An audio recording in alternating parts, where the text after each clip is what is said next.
I hope you can hear this.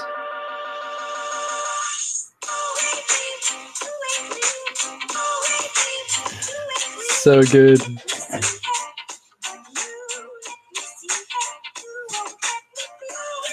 Shout out to all the Primal Edge Health fans, and thanks for subscribing, guys. Love that song. Oh man. Oh man. So, thanks a lot for being here. I decided to host a solo podcast episode because I always have somebody here to talk with me. So, today I just want to gather my thoughts and also answer your questions if you have some. So, I'm also really enjoying summer right now, as you can see. I have a little sunburn going on. So, yeah, I'm totally doing that in my free time today. So, I have actually some time, have actually a lot of time today to just hang out and to also talk about my lessons that I got from the last 10 years of basically dieting and then of reading books about nutrition, health, and exercise.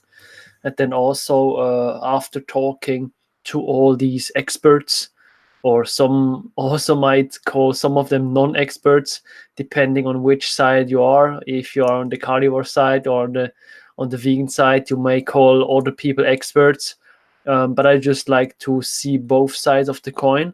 And right now I'm kind of in balance again. So what I did is, as you may know, I was on a vegan diet for around 2.5 years, and then I reintroduced fish oil, but the rest of my diet was still vegan. So like from like definition, I was vegan for 2.5 years. Some vegans might say I've never been vegan, but from definition, I've been vegan for 2.5 years, and now I've come back to balance, which means that I basically stopped to listen to quote unquote experts and started to re-listen to my body again. So what I mean by that is, when I was on the vegan diet, I kind of listened to Dr. Greger, to Dr. Joel Fuhrman, to Joel Kahn. I guess I also knew him back in the days, and I just did what they said because I wanted to be like perfect. I'm a big perfectionist as a person, and I tried to do everything what they said. So I thought like, okay, if I drink a little bit of milk, I would literally feel it. It will wreck my gut, and I will have problems. And if I eat some meat, I will also have problems. So I just stopped to listening to myself, to my intuition, and I gave my power away. So now I basically took my power back, which is a good way to put it. So what I did is I reintroduced dairy products again. That's a good example. I reintroduced a lot of dairy products. I don't know, especially on YouTube, you hear people saying, yeah, like non-raw dairy is not good. But I was like, come on, dude, don't listen to people on YouTube. Listen to yourself. Try everything you want to try out. So I also reintroduced non-raw dairy, and I also reintroduced some junk food just to see what happens. And I just took my power back, and I kind of listened to myself after like 10 years of being on that fitness and health journey, which is quite a good thing to do for me personally, because I realize I don't waste a lot of willpower for a thing like diet, because I guess we, as health conscious and diet conscious people, we lose ourselves, literally we lose ourselves in this area, and we try to optimize everything, but then we forget the bigger picture. Because what a lot of people don't realize, and me included, was if you just improve your sleep by 10%, your sleep schedule and everything, you do more good to your health than eating like this perfect diet on paper. This is also just one thing. Or by having a better social life, you increase your health, or you improve your health more than trying to have the perfect fatty acid ratio and these magic things we cannot adhere to. Because what most people don't realize is the best diet is not the best diet on paper. The best diet is the diet you can stick to the best. And I have a good example in my own coaching with my last client. Shout out to Eric. I actually told him, it doesn't matter if you have the perfect diet on paper. What matters is, let's say you need to cut out Nutella because you love Nutella. You need to cut it out from your diet for like 2 months because it's a bad food. But then you crave it so much that after 4 weeks, you tell me, Charles, I cannot stick to my diet. Screw everything. I just want to eat Nutella, and like I don't care. And what I told him is, you rather put this your Nutella, whatever you want to eat, which is not healthy on paper, you put it into your diet, like in moderation, whatever that means, right? In moderation, and the rest you optimize as good as you can, and then you live your life happy, and you don't care anymore. That's one thing. Or also for me personally, or for the people that are perhaps a little bit too health conscious, just stress less about your health, about your diet, and by stressing less, you decrease cortisol, and you're actually happier, and just live your life like that. So I'm at the state right now. I'm like, yeah, I know that this food is not healthy, or this is not healthy, but just by not caring, I have more willpower to do other things which I neglected the last couple of weeks. So this is just one little thing, a little lesson that was going through my head a lot, which I wanted to put into a video, into a podcast, because I guess it will help a lot of people.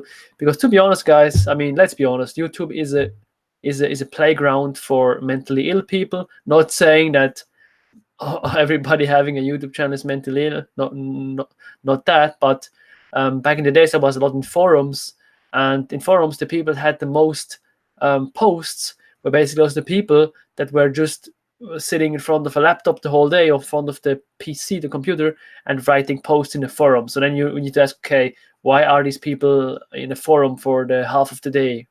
Perhaps they have some problems going on, some issues, or the life is not that amazing. Same for YouTube. I mean, if you have like haters on your YouTube comments, or people pushing a certain agenda on YouTube, you need to ask yourselves why they are doing that. It's just my kind of opinion. So yeah, let me just also check the chat right now. Perhaps someone already asked a question. Otherwise, I'm just gonna rant on because I'm in a really ranty mood today. I don't know why.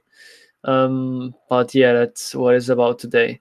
So let me also go through some things I wrote down prior to this episode, because I want to give you guys some specific value today. Oh, the chat is packed. Hello, Charles. When are you on? Yeah, I'm on, man. Kung Fu, thanks for being here. Zoe, hi. T Trippy. I have all the vegan doctors on my shelf. Dr. Greger, Fuhrman, Elsestin, McDougall, Barnard, planning to get rid of those soon. Dude, man. Literally, you cannot see it. Behind me, I have some books here also. I have a Joel Fuhrman as well. But besides Joel Fuhrman is actually a paleo book. It's the Primal Blueprint. Besides that, it's the Longevity Diet by Walter Longo, Wheat Belly. I have a lot of good diet books here. So, or not so good diet books. So what I want to tell you also about diet books is, I'm trying not to get my information from diet books anymore, or not all my information, because let's be honest, if you write a book about a specific diet, if the book title is something with diet, I'm always like a little bit suspicious, because I guess most people that write such books, they mostly want to push certain points. So what I do mostly is I check out also research papers, meta-analysis, and especially follow researchers in the field. So for example, if I want to get some information about fitness, I follow Dr. Eric Helms or Dr. Mike Israetel. They are really big in the areas of like muscle hypertrophy and how to gain the most muscle mass. So they're like researchers in that field. So I don't get my all my information just from books. So I would also distribute my sources where I get information from. Because to be honest, in the past, I was really naive. I'm a naturally a little bit more naive person, which can be a strength in some situations. I would believe in the good of everyone. That's also the reason I have so many people on my podcast, because I like everyone. I want that everyone is happy. But it could be bad if it comes to like getting information from books. Because when I was younger, like 5 years younger, I was like, yeah, the guy wrote the book, so it means he knows what he's talking about. And now I know how easy it is to actually, I mean, easy. It's not easy, but it's simple. I know how simple it will be to write a book. I could even do it, even though I'm not like the biggest guru. So I'm like, okay, if I could write a book in such a simple way, also other people can, and perhaps have even less knowledge. And then you read these books and you think that they know everything. So yeah, that's just my opinion on the thing. Charles getting wise, thanks to it. Yeah, I like it. Getting wise. I guess I was perhaps even wise before, but I had all these weird theories in my head about nutrition, diet, and I was not really putting out my true, authentic opinion. So I thought, like in this podcast, I want to put out my true, authentic opinion, especially after having some vegans on my podcast, some ex-vegans, some guys following the carnivore diet, some researchers. I just want to gather my thoughts today and let you know what's up. T-Trippy says, I still need to do my own research on cholesterol. As a vegan, I ignored the science on cholesterol, thinking it didn't apply to me. That's a good point. It's also something I started to do, researching and reading about cholesterol. To be honest, it's a dense, and difficult topic to research because you also need to know where to look for.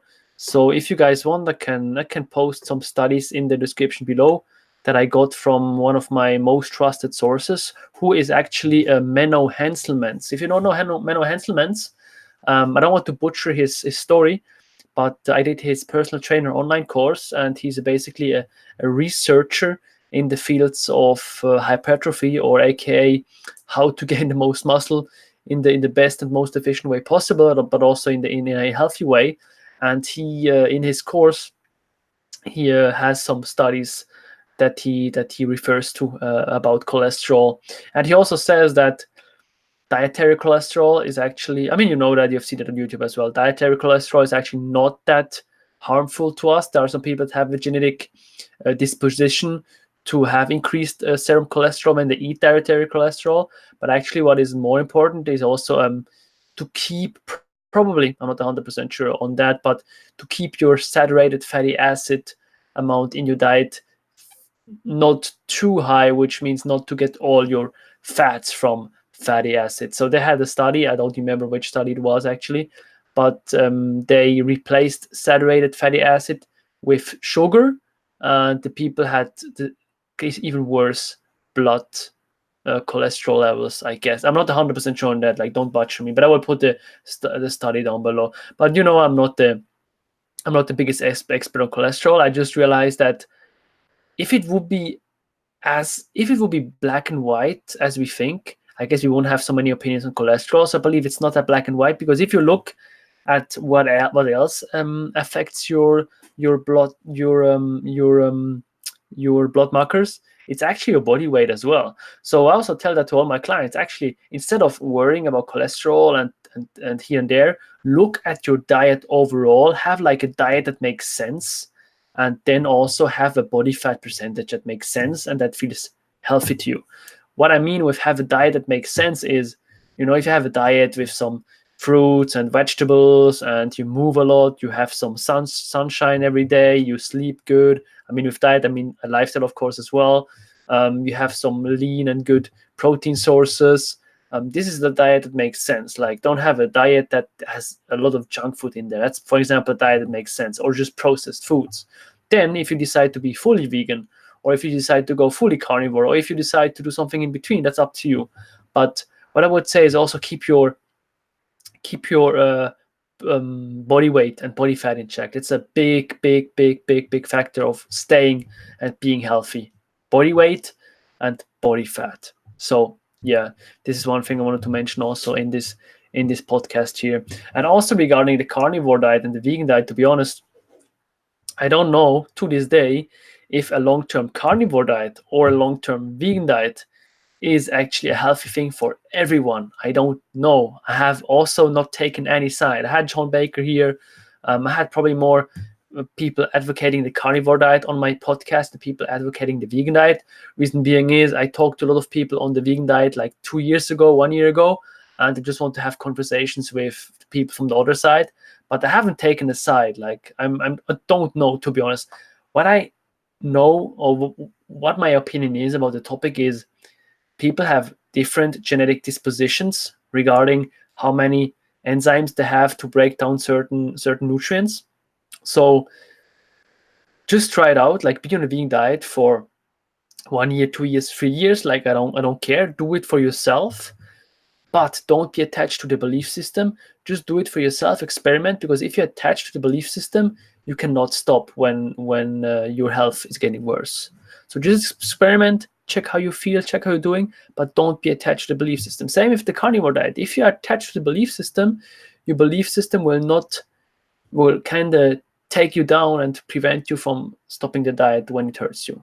So I'm really happy that I was still attached to the belief system, but I'm happy that I was able to quit the vegan diet after like 3-4, I would say 5 months of doubting it. Same for you. I don't care which diet you are on. Try it out for yourself, because there is evidence on both sides. There are people on the vegan diet that like try for 20 years. Who I am to judge them. I'm not in their body. There are people on the carnivore diet that thrive. Look at the Inuit, look at the Eskimos. Read the book by Vilhjalmur Stefansson called The Fat of the Land.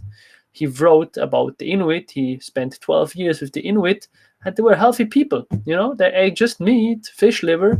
And then vegan doctors would say, yeah, I mean, that's a funny thing also. If you listen to vegan doctors, how they talk about meat and fish, you literally think, okay, if I eat meat and fish for half a year, I get cancer or I die the next 5 years, which is totally ridiculous. And then on the other side also, if you look at how carnivore doctors talk about plants, you feel like, okay, if I eat some broccoli, it kind of wrecks my gut. I don't feel anything. I ate broccoli before that podcast. I drank some non-raw dairy today, almost 1 liter. I'm like, yeah, I don't feel anything bad. So I'm kind of a little bit tired of needing to take one side. I'm in the middle, and I'm just being my own crazy scientist, and I'm just trying out stuff, but I also try out stuff that makes sense. I'm not doing like 24, 36 hour fasts / no gluten / no dairy, totally unsustainable diets. Really ask yourself, is what you're doing right now so sustainable that you can do it for the next 20 years? If you cannot do it for the next 20 years, why are you doing it for the first place? That's the thing I asked me. Like, the thing I'm doing right now, I can sustain for 20 years. Like, no problem. So I'm doing it. But again, there's no bad thing with doing a fast here and there, trying it out, But actually, one thing that I thought about before this podcast is also, nothing is going to save you. If you think like this 1 day fast is going to save you, or the vegan diet is going to save you, or the carnivore diet is going to save you, nothing is really going to save you. It comes down to taking responsibility. Take responsibility about your diet, about your body fat percentage, about your health, about your activity, about all the habits you have based around your health. If you're not optimizing your sleep, take responsibility for that. Like, buy some blue light blocker glasses, or shut off your phone, or how do you say it in English? Like, turn off your phone before you go to sleep. Stuff like that. Take responsibility. Track your calories in MyFitnessPal. Do some exercise. Take responsibility. That's also one thing I wanted to mention on this podcast here. Most people don't take responsibility. Like, yeah, Dr. Greger is going to save me because I do the daily dozens, or like, this carnivore guy is going to save me because he said I can eat what I want. People don't want to think for themselves. They don't want to take responsibility for their own actions. I'm also not perfect. Nobody is. But really, take responsibility. Look at your diet. Do stuff that makes sense. Don't look for the magic pill. Don't get trapped into marketing hypes. Like, if something sounds too good to be true, it is probably too good to be true. So that's my rant for today. Damn nice abs, says Asura. Yeah, man. Thank you for the props. It's the only muscle group I would say I'm genetically gifted in, because I have a really small frame. If you look at my wrist, I have super small wrists. You cannot see them here. But in real life, I compare my wrists to girls' wrists that are the same height. And, my bone structure is really small. So they mostly have the same wrist size as me. So I have a really small bone structure. So I don't need to weight a lot to look big.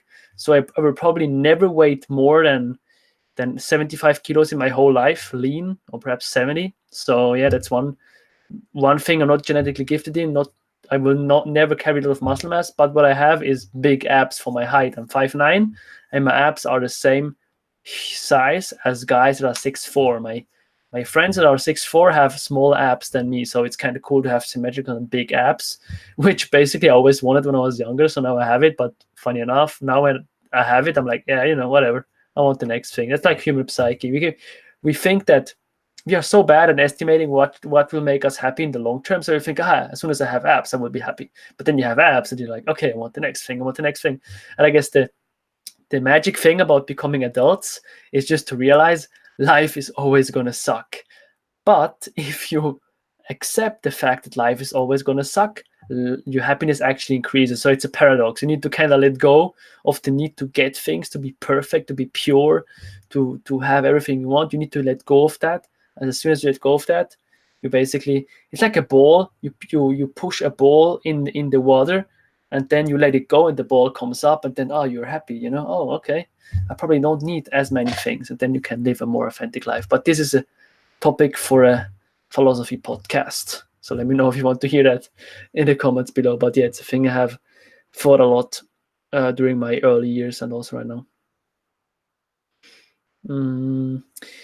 Would you say daily fasting is healthy or unhealthy? I read it raises cortisol and adrenaline, and it's not beneficial to be constant stress mode. Yeah, that's a good question, because I did intermittent fasting for a long time, and I realized that for me, fasting feels good, but to a certain degree. Example, when I fast for 16 hours a day, around the 16-hour mark, I'm getting nervous. I'm getting a little bit anxious because I have higher cortisol. So I found the perfect sweet spot where if I fast for 12 to 14 hours, it's a perfect sweet spot for me, because my cortisol is not getting as high that I'm getting like anxious or nervous about food. And it's not I'm not always eating. So for me, it's a perfect sweet spot. So what I would say, just from my anecdotal experience, is intermittent fasting is a great tool to lose weight, to be structured, to put more calories at the end of the day, which I love to do. But I feel personally the best if I just fast for 12 to 14 hours. So what I would say is try it out for yourself. If you're a little bit overweight, I would say it's beneficial because you have enough body fat to not be hungry in the morning or in the beginning of the day. But you can also do the other approach of intermittent fasting. One of my ex-clients, shout out to Giancarlo, he always struggled with skipping breakfast. So now he's mostly fasting in till like 4 p.m. or something. I guess it's him. Perhaps I'm even mistaken. Someone, I guess it was him, or it's him. But yeah, you need to try out for yourself and check. But I've heard that from some people that it's actually not a good thing because of cortisol. So it depends how you're doing it, and just I will check how you feel. And you need a lot of body awareness to check when you have high cortisol. So for me, or an advice I can give you is you observe your thoughts and just observe around what are your thoughts looping on a daily basis. If you loop a lot around like negativity or around people that did you wrong, and like this guy had no respect for you and this thing will fail, this basically means, this would mean that you're probably too stressed and you have high cortisol. At least that's for me. When I have high cortisol, my thoughts are getting negative, really nasty thoughts. Let me check the questions. Have a good chat today, guys. Thanks for the props.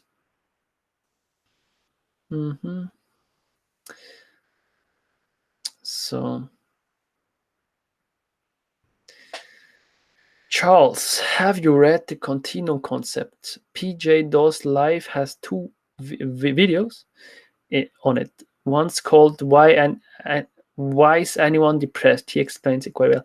To be honest, I haven't read that book, but I will put it on my Goodreads list if I don't forget it. I can also put my Goodreads list in the comments below if you want to see it. I have a list of books I have read, books I'm reading right now, and books that I still want to read. The list is 1,050 books long, so be prepared to get mind blown. But I haven't read 1,000 books, of course, so far. John Jones Kutemba, best recipe to really gain weight as a vegan, or any suggestions of vegan recipe YouTube channels? No recipe in this world will make you gain weight. Just a sustained calorie surplus will make you gain weight. So that's a misconception. They're just recipes and meals to help you gain weight because they will put you in a calorie deficit easier, but there's no recipe in this world that will make you gain weight. So what I mean by that is, track your calories. In my fitness pal, I'm to 99% sure that you're not tracking your calories. If you are already tracking your calories, you should increase your calorie intake.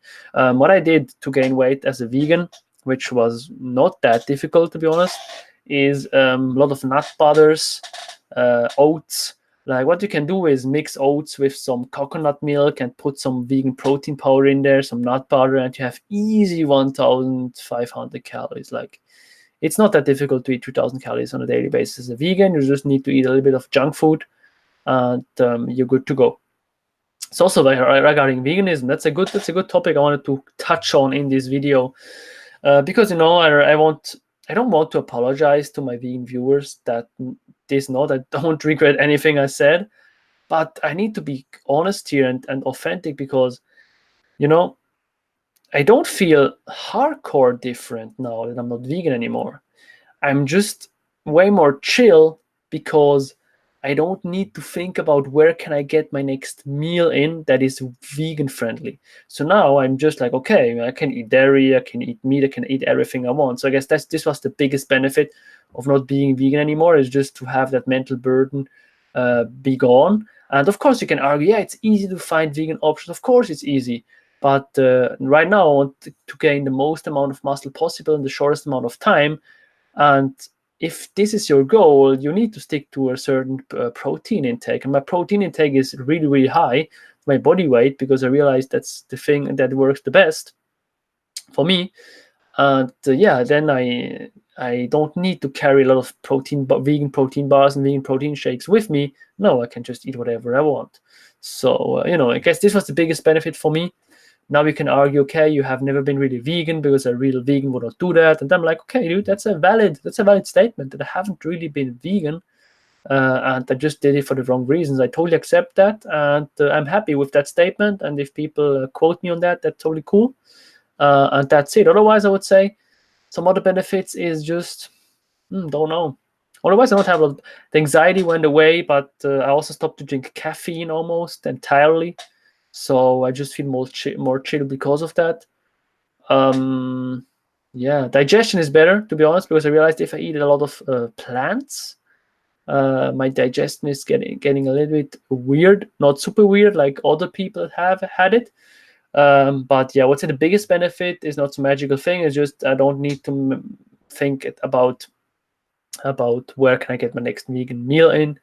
But I still like the vegan message. I still like the compassionate message and everything, but I just don't like diet ideologies, because my purpose here on YouTube, or basically my purpose in life, was always to become the best coach and helping people to lose weight.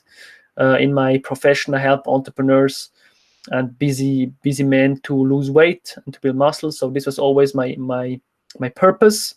I mean, before I didn't coach entrepreneurs, I also coached Gen Pop people, but it was always my purpose to be the best coach, to help people the best way to lose weight, to be fitter, and by that also becoming more confident. My purpose was never to become the best vegan YouTuber or best vegan advocate. I just used veganism as a tool to become a better coach, and it helped me a lot during 3 years. I'm happy that I did it, because I guess it gives me also way more credibility to have tried it out. Yeah, this is my opinion and my statement about veganism right now, vegan diet. Will I ever become vegan again? I would say no, but I know I had exactly the same mindset when I was vegan. If you would have asked me 2 years ago, yeah, will you ever stop being vegan? I would have said no way, man. But now I know, okay, if I have that feeling of being 100% true, it doesn't mean that in 5 years I will like change my mind.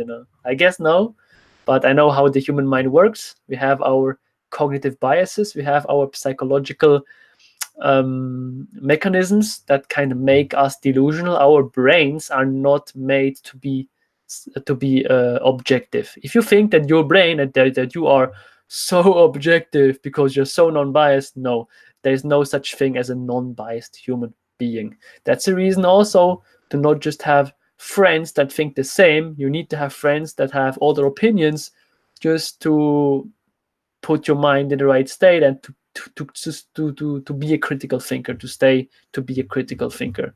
That's a thing also I would say something I'm really miss in our society right now. Nobody, or not a lot of people, are like really critically thinking right now.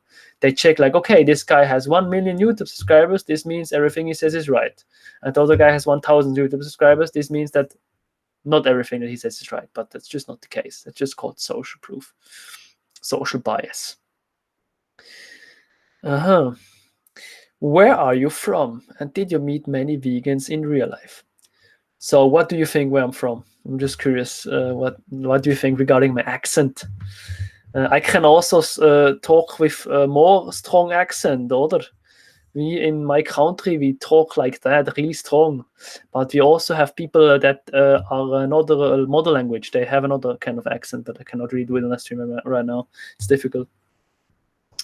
Like I'm from, and I will let you guess. You can. Some of my viewers know where I'm from. A really beautiful country with a lot of cows, a lot of beautiful mountains. And if you read Weston A. Price's book, Nutrition and Physical Degeneration, you will see that the first chapter is about my people. Yeah, so perhaps you know now. Did you meet many vegans in real life? Yeah, it's not that difficult to meet vegans in real life. Actually, I've met one of my ex-girlfriends. I've met at the vegan brunch. Like for dating, it's great. Vegan girls are really open-minded, so it's a good place to start. Like go to a vegan brunches, and like as I said before, take responsibility for your life. It was one of the first things I said here. Like it's easy to meet vegans. Like my city is not even that big. Like you really need to make an effort not to meet vegans, to be honest. So if you don't meet vegans, then you're probably not sharing your word, sharing your message. Like write on social media, hey, I'm vegan, I want to meet other vegans, do that and you will meet them. I think you said Switzerland in another video, but now I'm doubting. Yes, I am from Switzerland. Really beautiful country. One of the paradises of Earth, I would say. Like the quality of life is amazing. And sometimes I just wake up and I'm literally like, dude, how do I deserve to be born in such a great country, man? Like it's great. You can literally feel the sugar in the air. Like it's like Germany, but a little bit more, like a little more friendly, I would say. People are super friendly here. But yeah, it's also a little bit boring. You can walk around the streets 4 a.m. Nothing will happen. So yeah, if you're about that boring life, like I would say Switzerland is a good country when you're like 60 and 70, when you're like, how do you call it in English? When you stop working, I forgot the word. When you stop working at 60, 70, it's a great country to move to because it's silent, it's chill. We have beautiful lakes. We have good food. You can still sell raw dairy here. You can still buy raw butter even in stores. So you will be happy here, man. Will be good.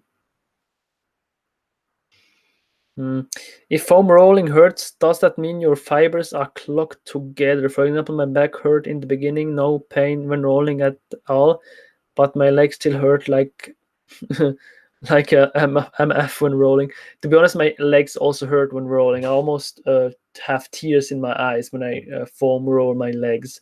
So yeah, this means I will still do it as good as you can. I don't foam roll my legs right now. I just foam roll my lower back and my neck because I realize my neck and my lower back are like tight. So foam rolling is not a magic thing. I'm not an expert on it. So I would still foam roll your legs. They should become better or should get better. Yeah, something I wrote down prior to the podcast also, you guys major in minor things, which means, as I said before, you focus on the little things that are perhaps just helping you 1 or 2% regarding your health and to achieve your goals, instead of focusing on the bigger things that will get you to your goals faster. Some of you guys don't even have goals, which is cool. But then again, like really think about what are you trying to achieve with your actions. Like where do your daily actions lead you to? I guess you also need to have some proactive mindset when it comes to that. I mean, my channel is called Coach Charles, so I help people to lose weight and become healthy. And they're also what is getting measured is getting managed. So if you don't measure your calorie intake at least for like 1 or 2 months, or you measure how much protein you take in, you measure your weights and you track your weights in the gym, like what are you doing? Like basically troubleshooting. You have no idea what's up. You have no idea where your actions are leading you to. So this is also a thing I want to mention here. So let me just check if you have any questions here in the chat. Otherwise, I can just ramble on a little bit more. Do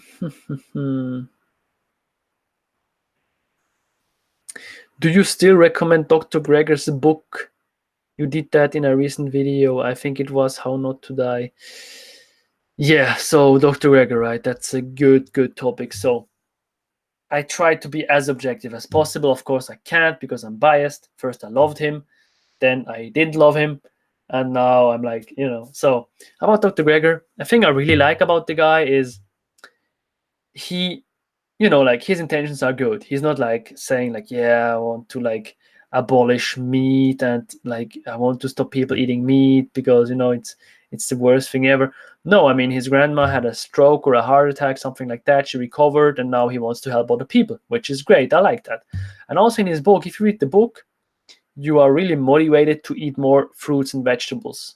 And this is also good because if you look at studies, like what we know about nutrition is people eating more vegetables and fruits are healthier. It's not rocket science. Ask a 5-year-old kid, the kid knows what to eat, vegetables and fruits. So if you read Dr. Greger's book, you basically are super motivated to do that, which is cool. I like that. But what I don't like about the book is he talks really bad about meat and looks at it too much black and white, and you get the feeling that meat is the worst thing ever, and especially animal products, which is not cool. Which is totally not cool because meat is not as bad as he says, and he also I'm not sure. I guess he makes a distinction between processed meat and non-processed meat, but still, if you look at recent research, meat is not the thing that will make you sick long term. Of course not. There are other things like smoking, and just the claim that eggs are as bad as smoking, like, dude, it's ridiculous. Sorry, really sorry. I cannot take all the statements of him seriously. And then, of course, I mean, just also how he looks. I wouldn't want to be a hater, like, oh, look at it, but like he has really, not to say that big arms are like a sign of health or tiny arms are a sign of being not healthy, but just the way he looks is, I don't know, it's a little bit off to me. But I mean, I'm just too biased because I'm like a meathead, I'm like, yeah, perhaps it's just me, but I don't like that about the book. And then also, I mean, with every diet book, there's some cherry picking going on, So yeah, I'm neutral towards the book. I still recommend it. But I don't recommend to take everything for face value, because just because he has a lot of studies in his book doesn't mean that everything is true. There are also I'm sure there are some bad studies in there, and I'm not qualified enough to say what are bad studies, to be honest. I'm not the guru. I'm just here sitting in my room having a podcast with my small YouTube channel and talking about a guy that went through medical school. So he did a lot of good stuff, of course, but then again, also he never had real clients, never had real patients. I guess he went into this nutritionfacts.org thing directly after he finished studying. So this is also a little bit of a red flag. So I'm getting really suspicious of books that push a certain diet agenda. If it's like the paleo diet or the vegan diet or the carnivore diet, like I like these books, like read them, research, check them out. I love people that talk about these books, like Tristan's YouTube channel, Primal Edge Alpha, love that channel. Bobby's perspective, like I just talked with Bobby today also again via phone, like how do you say, WhatsApp or voice memo, whatever. Like really cool guys I'm in contact with. Also like guys on the vegan side. You can check out Quality Gains channel. Like, hey, shout out to Florian, good friend of mine, has a vegan channel. Like I'm friends with all of them. But what I would say is every time when people push a certain dietary eating style, I'm getting really suspicious, because I don't know, like something really feels off about cutting out whole foods. I mean, if you are lactose intolerant or if you have a gluten sensitivity, of course, then cut it out. But otherwise, I'm like, I don't know, man. Like something is wrong, something is really wrong. Yeah. So my opinion, I guess, I'm not a really popular guy on YouTube, especially because I'm just too, don't know, like I don't take any side. It's not a good game for YouTube. I don't take any side. I'm like somewhere in the middle. I'm like, guys, do your own research, experiment, have experts you own, have an opinion. You have your own opinion, the expert's opinion might be more valid because they have more expertise, but still, like, yeah. And also you need to know diet and exercise is not, or diet and health is not the only thing you will ever do in your life. So it's also something I had to realize. I talk a lot. I love to talk about this topic, but it's not the only thing you will ever do in your life. So yeah. But do you think it's the cause of hair loss? I don't know. I mean, if you have anorexia, for example, you also lose hair. So I guess it's nutrient deficiencies for sure. Stress for sure. Yeah, I would say stress, nutrient deficiency. So yeah, guys, just let me know if you have any questions. I'm in a good rant today. I don't know what to talk about. What could we talk about again? Perhaps about my own diet, if you guys are interested. So people think like I'm like this guy that eats like perfectly, like longevity diet. Like your goal is to become the longest living guy on the planet because he eats so good. So what I would say is my diet right now has a specific goal. Like I told myself, like, do I want to eat like the healthiest way possible on paper and to be the purest human being so I can live 10, 20 or 30 years longer? Or do I just want to go into the full bodybuilding mode again and see what happens with my physique and see how much muscle mass I can put in my frame naturally, which is not the, I would say, it's just not the healthiest thing ever because, when I'm like in the last week of my training cycle, I feel really tired. Like I can sleep 8 hours a day, but I'm still tired because my body's just like, my central nervous system is just too stimulated from all the weightlifting. But still, I made a decision. I told myself, yeah, man, like this weightlifting thing, this gaining muscle thing, this looking the best that I can look, is what I'm passionate about, what I was always passionate about. And, I want to double down on that. So right now my diet is really high protein. I reintroduced meat in my diet again, dairy again. My protein is around 1 gram to 1.2 grams per pound of body weight, which is pretty high, also with animal-based protein. But I just realized, like, my performance is really good. I feel really good. My fiber intake is a little bit lower. What I still do for health, of course, is I'm improving my sleep. I'm optimizing my sleep. I'm choosing mostly unprocessed foods. So my diet, I would say, is really, really, really, really healthy. I almost stopped to drink caffeine. But if it comes to deciding between the last 10% of, or the last 5% of improving my diet even more so it could become healthier, or not putting in the effort of improving these last 5%, I'm just not doing it. I'm like, nah, come on, dude. I don't want to worry too much about this and that. I know that my high protein intake is still healthy from a kidney perspective, but then again, Dr. Walter Longo argues that high protein intake can lead to a shorter life due to increased mTOR in your cells and these growth pathways. But then again, we don't know enough about that. And if you know enough about that, we don't know how much it decreases lifespan. And then again, it's not like I'm eating like that my whole life. I'm just eating like that for the next perhaps 2, 3, 4, 5 years maybe.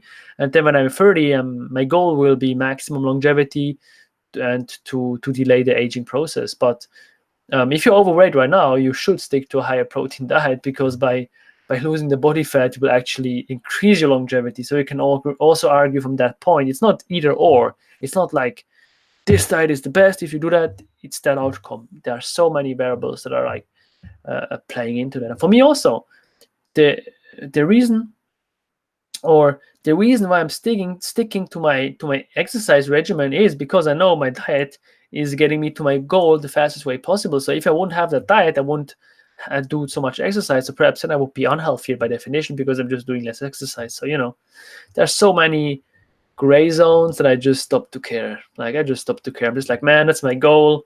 I have a diet that makes sense. I have broccoli every day. I eat my kiwis. I have some high quality grass-fed beef. I have high quality dairy. And the rest, I'm like, I just don't care.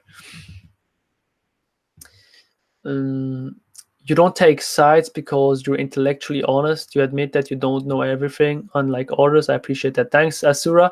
I appreciate your honesty. More people should actually say when they don't know anything. But to be honest, then if you say what you don't know, if you then say you know something, you're really confident in knowing something. I'm 100% confident in knowing that I know what it takes to lose fat, to gain muscle, and this is my expertise. This is my job.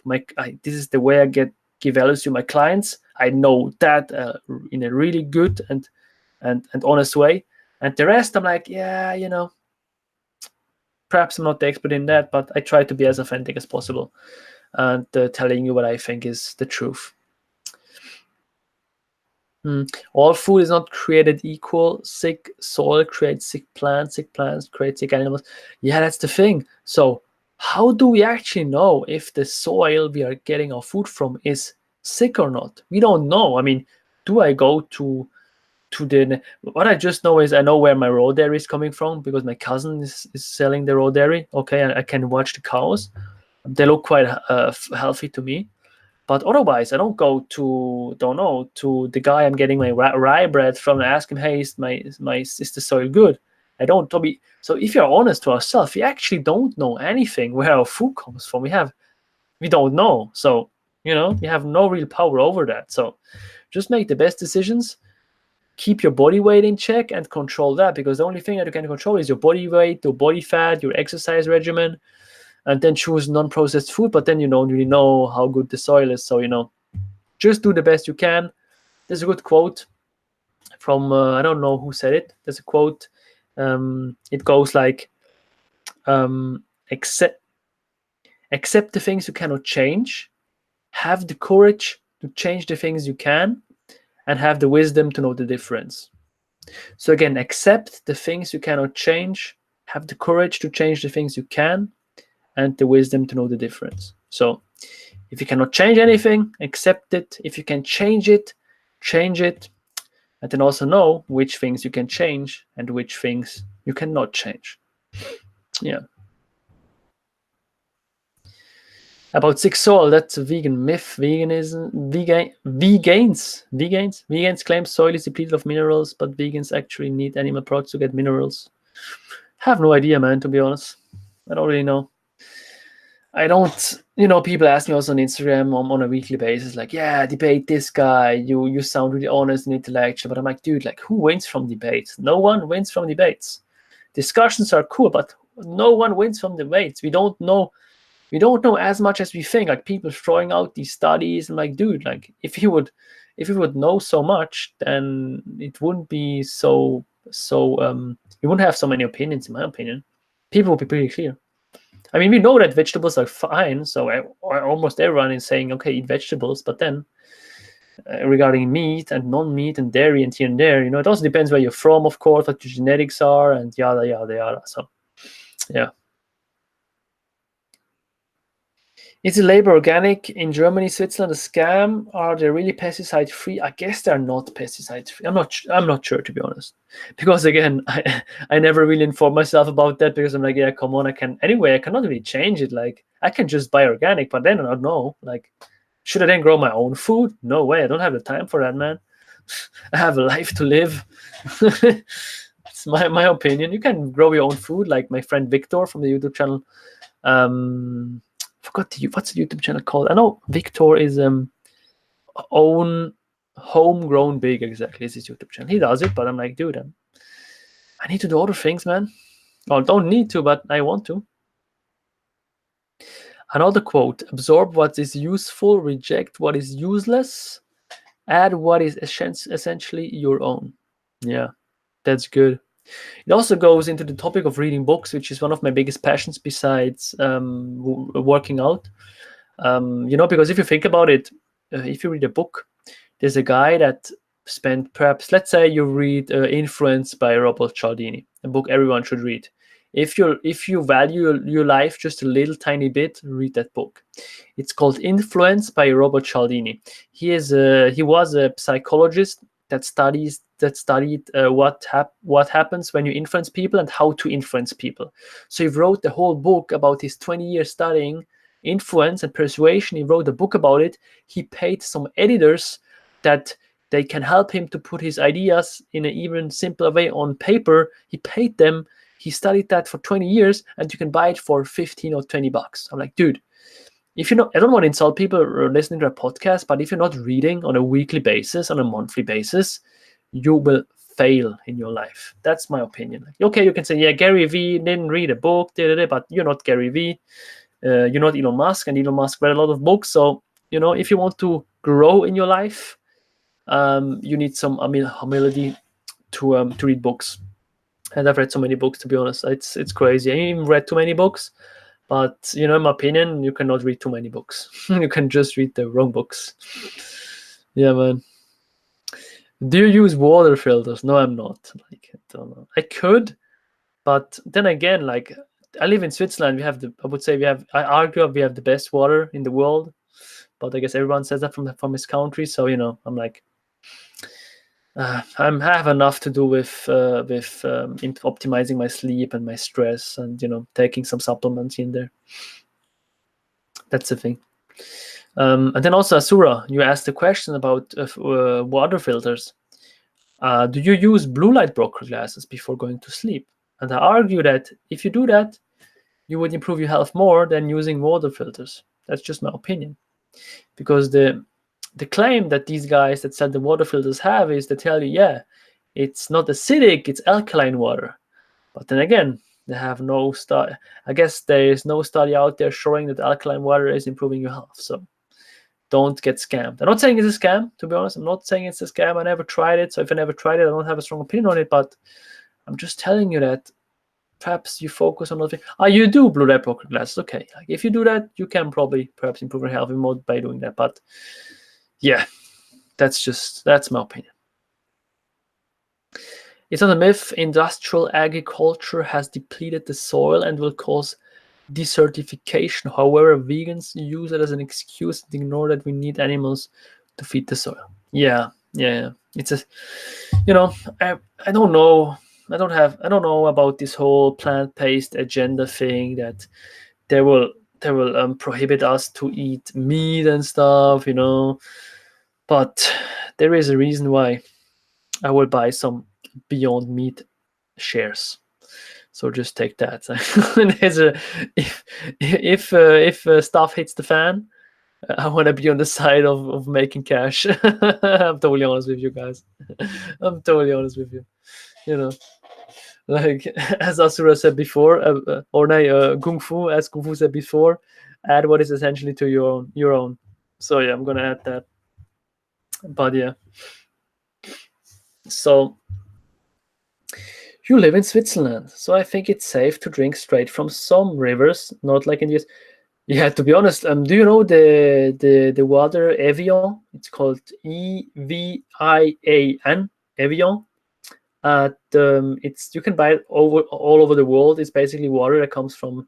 It's not Swiss water; it's French water, but it's exactly at the border of Switzerland. So we also have our own water here, and it's just amazing. Quality is really good. It's really, really good water. So I guess you can. I mean, if you drink from the rivers, you don't get that sick. I would say. I guess you don't. It's really good quality. What do you think about soy and phytoestrogens? I think if you eat a little bit of soy, it's not a big problem. Again, if your overall diet makes sense, there's no problem in eating a little bit of soy. But if you overdo it, I guess there should be an issue with estrogen.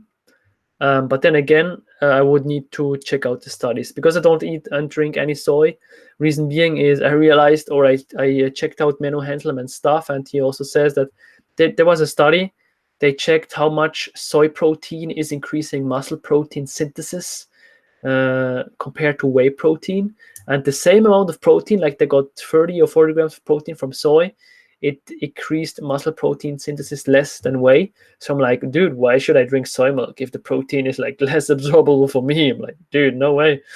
My goal is to gain as much muscle as possible. And you can say it's a stupid goal, but I'm just like, yeah, man, it's like what I want to do. It's fun. I don't drink any alcohol. I drink alcohol like once a year. Mostly on my birthday, like 1 or 2 glasses of wine. I don't smoke. I don't take any other drugs. I stopped to drink a lot of caffeine. So, I'm like, yeah, come on. Let me just drink my animal-based protein shakes and gain some muscle. I don't care if one or the other is unhealthier. Get some stocks now and sell later so you can buy a farm. Yeah, I will buy some.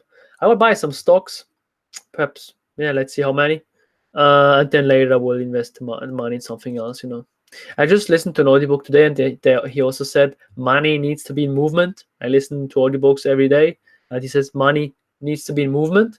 And I have the same opinion. If you keep your money in a bank account, it's good. I mean, I have bought money in a bank account, but a lot of my money is just invested somewhere, and it's just in movement, constant movement.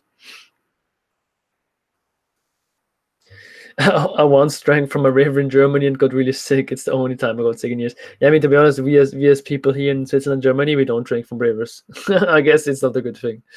I drank tap water in Colombia when I lived there, and I also got sick. So perhaps you're not used to it. Speaking about Colombia, I also have a. Can you see it? Can you see my? Yeah, man. Colombia always in my heart, guys. Always. If some people are watching from Colombia, huh? Yo viví en Barranquilla, fue muy bueno, y la gente es muy amable. And that's what I want to say here.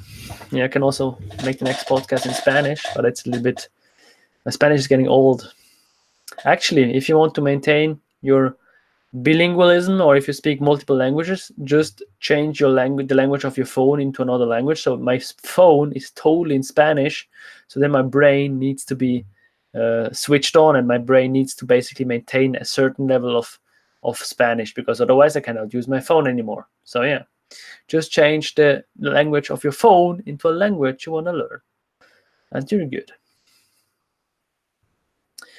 What is your thoughts on supplements like protein powders, amino acids, BCAAs, glutamine, vitamin, and mineral in pill form? I love protein powders because it's just easy to get your protein in. It's just really convenient. I also like protein bars, even though they are processed, but sometimes I really crave something sweet, so either protein bars or like that. I don't like BCAAs because you can just get enough protein through protein powders and you will be good. If you think about BCAAs during your workouts, it is not bad, but I would actually get EAAs. So the difference between BCAAs and EAAs is EAAs are all the 9 essential amino acids, and BCAAs are just 3. So there's some evidence out there showing that if you just drink BCAAs, you can. I could be mistaken on that, but you will not spike muscle protein synthesis as hard as with EAAs. So I prefer EAAs. So BCAAs are how do you call it in English? BCAAs are brains chain. No, my brain is melted right now. EAAs are essential amino acids, and the BCAAs are just like the 3 of them. And my brain is getting melted because I'm on that stream for too long already, so my English is getting worse and worse.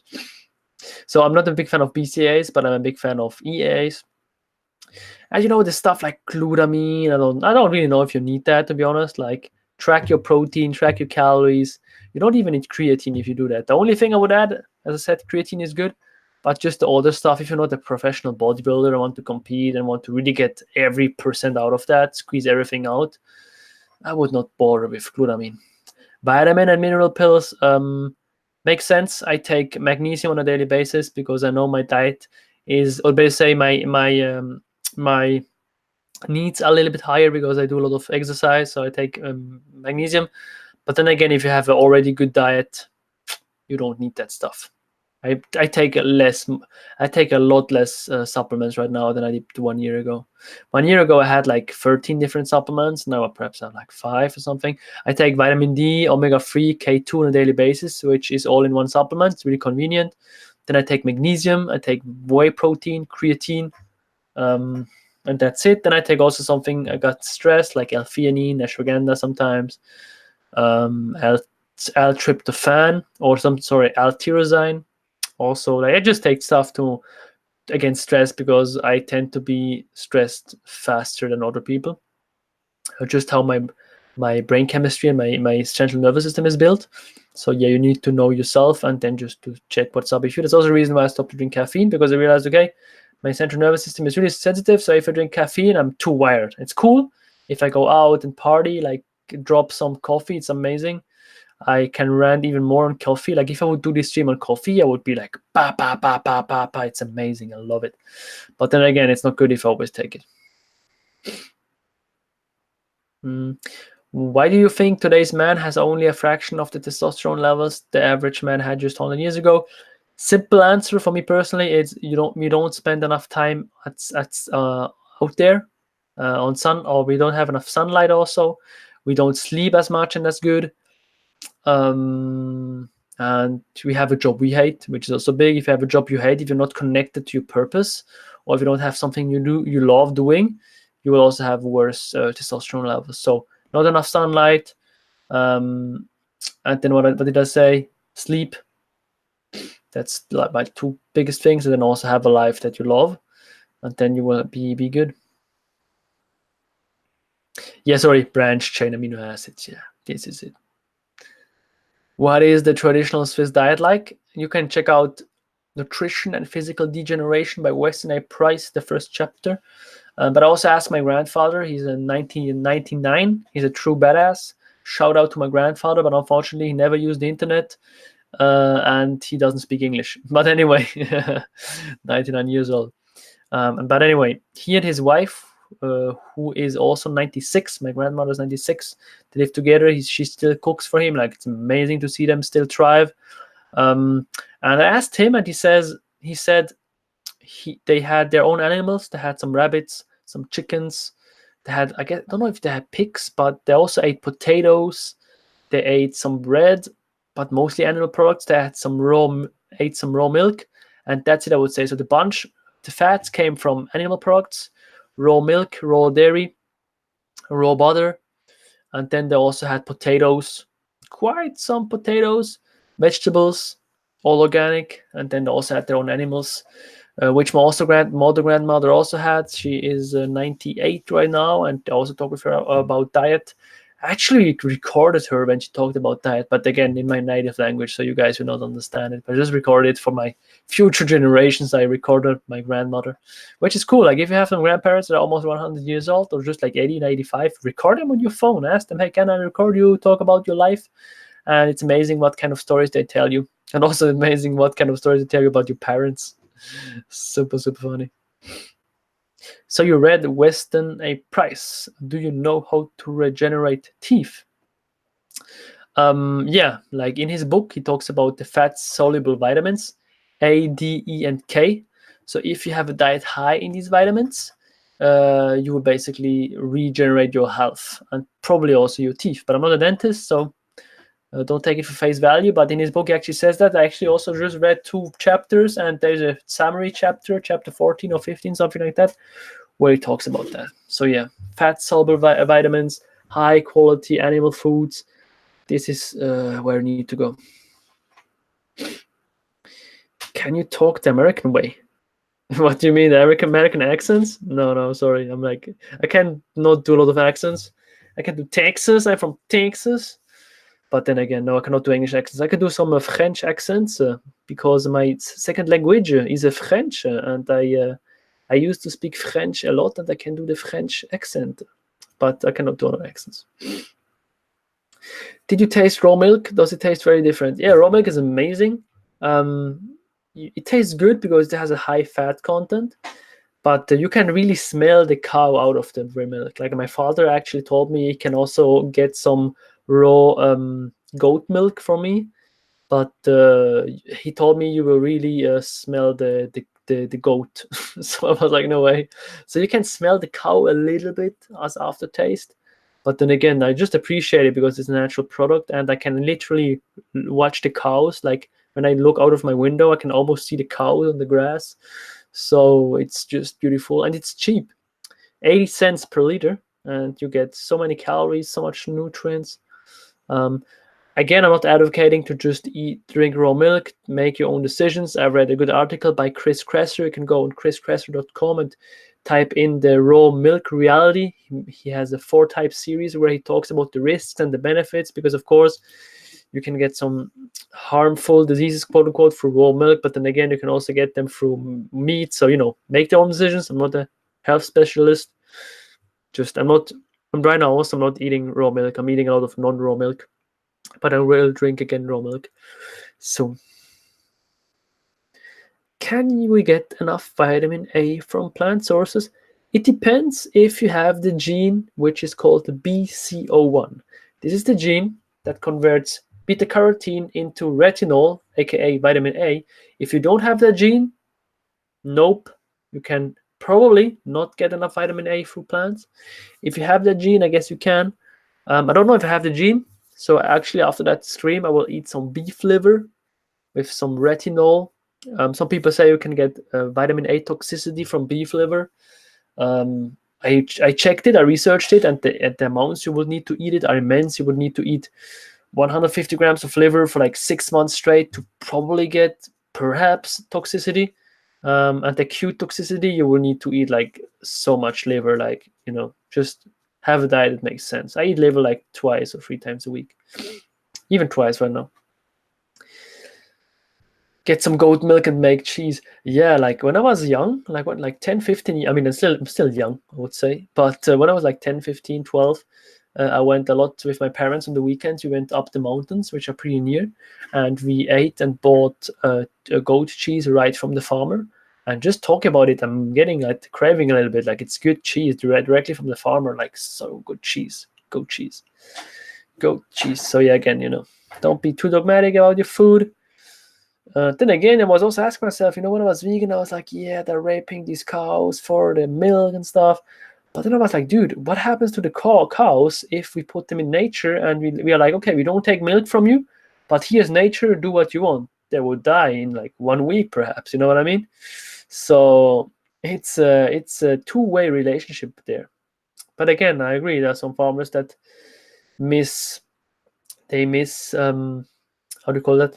They abuse their cows, I guess. So I get my raw milk from my farmer colleagues that I trust, from my cousins. I see the cows on a daily basis. They kind of look happy, like when I look in their eyes. So whatever. I guess they're in a good state. We eat a lot of goat cheese in Norway with knekkebrot, which is hard bread. Yeah, knekkebrot. We also say knekkebrot in German. I know some Norwegian. Suppeldink. My name is Suppeldink.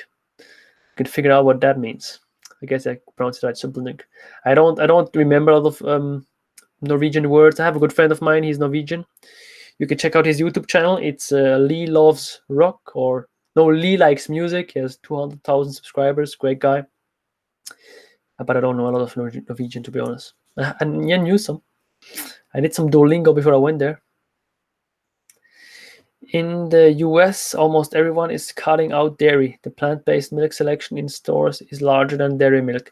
Yeah, man, it's the same here. So it's not the same, but I just realized that every year the plant-based milks are getting bigger, like the shelf. And not to say the plant-based milks are bad. If you have if you are lactose intolerant or don't like milk, drink almond milk.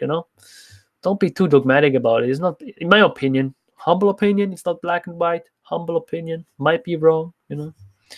Don't make a video about me like Coach Charles is talking bad stuff. He's a bad guy. I was hoping that Vegan Gains one day would make a video about me, but yeah, I guess I'm too small. Need to wait for that. There are farmers that keep a bull. Find a farm with free-range cows and bull. That's a good point. Did I tell you that I'm a little bit afraid of cows? No. When I was younger, I was when they were walking, because they walk around, so I was careful not to walk through like too near. But now I'm not afraid anymore. Face my fears. Actually, a thing I never told you guys is I also have some animals. I'm breeding birds together with my father. We own birds. Like back at my parents' house, we have some how do you call it in English? Like a big cage with birds. I don't know what it's called. So we breed birds. We don't really breed them consciously anymore, but we had some. Do you know the bird? It's called cockatiel. Like this bird that looks like a cockatoo, but it's smaller. So they're like making a lot of babies or baby birds right now, like crazy. They had like 3 baby. How do you say it? It sounds weird when I say baby birds. Like three offspring, and now they again made 5. So we have 10 after like 2 months they increased 5-fold, so now they will probably make more. So it's just crazy. So it's just beautiful to see life unfold. So I guess it's also the reason why I became vegan. I'm a huge animal lover. We have birds since 19 years, even parrots we had. So yeah, so perhaps my next if this YouTube channel fails, you will see me on a, on a bird channel. Yeah. Aviary, yeah, aviary, yeah. I just know the bird names in French and German because I speak French with my father, and when we speak about the birds, we use the French names. The Français names. The Français. Can pigeons actually deliver letters? Do you know that? My great grandfather had pigeons that were delivering letters. Yeah, I'm blown away by that. I actually recorded. I told you before, I recorded my grandmother on video, and she talked about that. And that was like crazy, man. They send each other the pigeons. It's crazy. But then one day, I guess they all died. I'm not sure, or I don't really remember what happened. Yeah, they're pretty intelligent, man. Pretty intelligent animals. I'm kind of concerned about plant-based alternatives. Almond milk, coconut milk, cashew milk have very little nutrition. Yeah, that's the thing. They don't have. But then again, you can get your nutrition from somewhere else. If you don't want to drink milk, get your calcium from other sources, get your fat from other sources, eat some beef liver, like you don't need to eat dairy, but it's just if you look at the nutrient profile of dairy, it's so high in calcium, and it's also really high in really absorbable protein. So that's a really go-to. Like I eat a lot of dairy right now, to be honest, a really lot of dairy. Here we have something called quark, Malga quark. So it's like a yogurt with no added sugar, high protein and no fat. So I eat that also a lot. So it's just perfectly into my fits perfectly in my macros, because I get a lot of fat through dark chocolate. I eat like half a bar of dark chocolate every day, even more sometimes. Let me check the questions, guys. I'm ranting today. The rant is strong. Do you know the concept process of glycation? Yeah, I guess when you have too many carbs, it's damaging your cells, something like that. But then again, I'm not an expert in that, and I don't think any nutrient is bad. It comes to like how much of the nutrient you are getting. Are you in a calorie deficit or not? Like if you for example, people talk a lot about autophagy. They talk about autophagy. They say, yeah, it will increase your life. It's good. Fast, do intermittent fasting. But the thing is, I don't tell you, if you're in a calorie deficit, you also have increased autophagy. So it always depends. Are you in a calorie deficit, calorie surplus, glycation, the same. I would say if you're in a calorie surplus, let me phrase that right. If you're in a calorie deficit and you're losing body fat, or you're doing strength training, you're improving your health composition, it's always a good thing for health if you don't go too low with your body fat. So if you're in a calorie surplus, then you should perhaps be a little bit more aware of what you're putting into your body long term. Because the reason why people are getting unhealthy, people are getting more cancer, is because also main reason is they're overweight, they have a lot of body fat around their organs, they have a lot of visceral body fat, they don't do sports, they don't do exercise, you know what I mean? So they don't sleep good. So again, I would not focus on like one little specific thing. I would check your whole lifestyle. Guys, I don't know.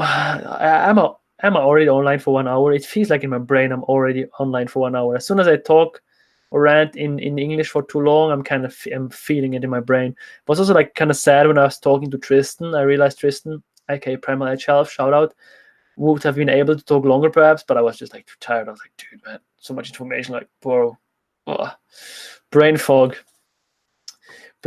from low blood sugar. So yeah, looking forward to my last meal of the day. Some beef liver, some potatoes, some dairy, some quark, some high protein. So let me know if you have any questions left. I guess we are already 1 hour in, even more.